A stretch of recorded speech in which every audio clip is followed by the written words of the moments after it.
Namaste.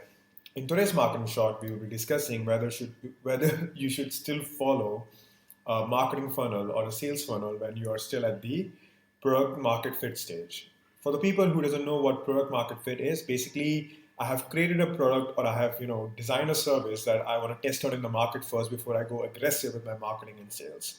So I reach out to a certain number of people. I share them about my product and service. These people test out that product, give me their feedback. If they like it, they want to retain it, then it basically helps me to understand that there's a possibility that a market can be created for this product or service. And this is a very simple definition. You can check more out on Google. Just type product market fit and you will get the professional definition. So, coming to the point that whether should we still follow a marketing funnel or a sales funnel when the business is still at the product market fit stage, and a very direct or the simple answer to that is yes. And I'm speaking this from my experience. So you might have your own logic behind that, but this is my logic, which I'm going to share in this video. Basically, even in the product market fit stage, we are still following the steps which are involved in a marketing funnel. Now, the marketing funnel that I'm referring here is basically the R funnel, like the Parrot R, or you can call it the growth hacking funnel that a lot of people around the globe use it, which basically is awareness, acquisition, not acquisition, sorry, activation. You can also call it acquisition, but I call it activation, retention, revenue, and referral. So this funnel consists of 5 stages. And now, when we're doing a product market fit, we are actually following the first 3 steps in this funnel. That is basically awareness. I'm reaching out to a limited number of people about my product and service to see what their response is. So I'm following the awareness stage. Now, out of those 100 people, let's say 50 people showed some interest, and out of those 50 people, 30 people actually decided to go ahead and use my free trial or my free version or whatever it is. So I have just activated those people. Number two,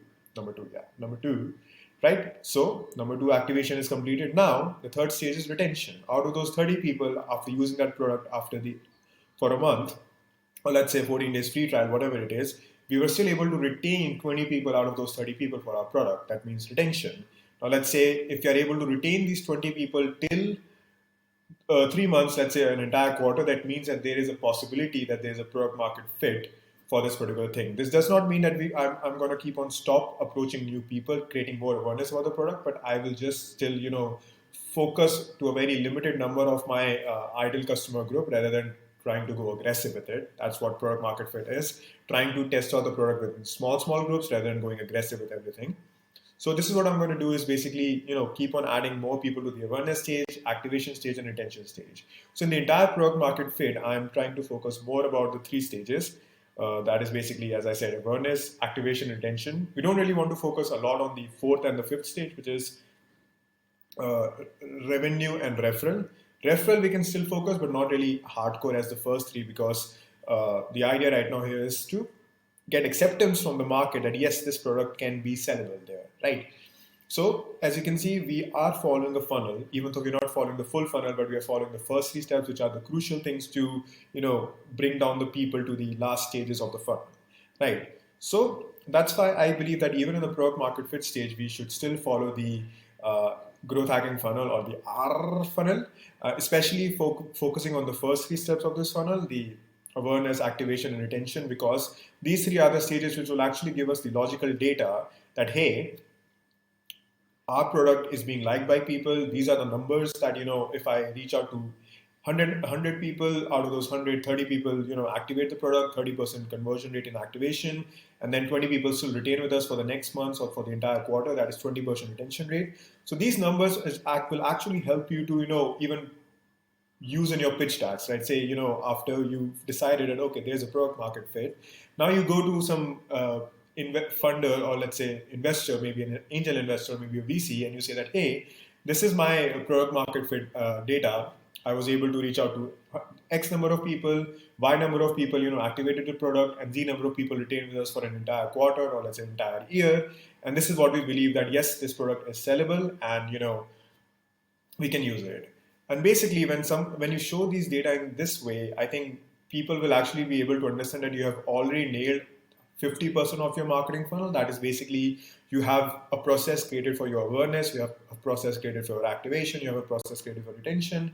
The only thing which is left is basically keep on getting consistent revenue and increasing it, and then of course referrals, right?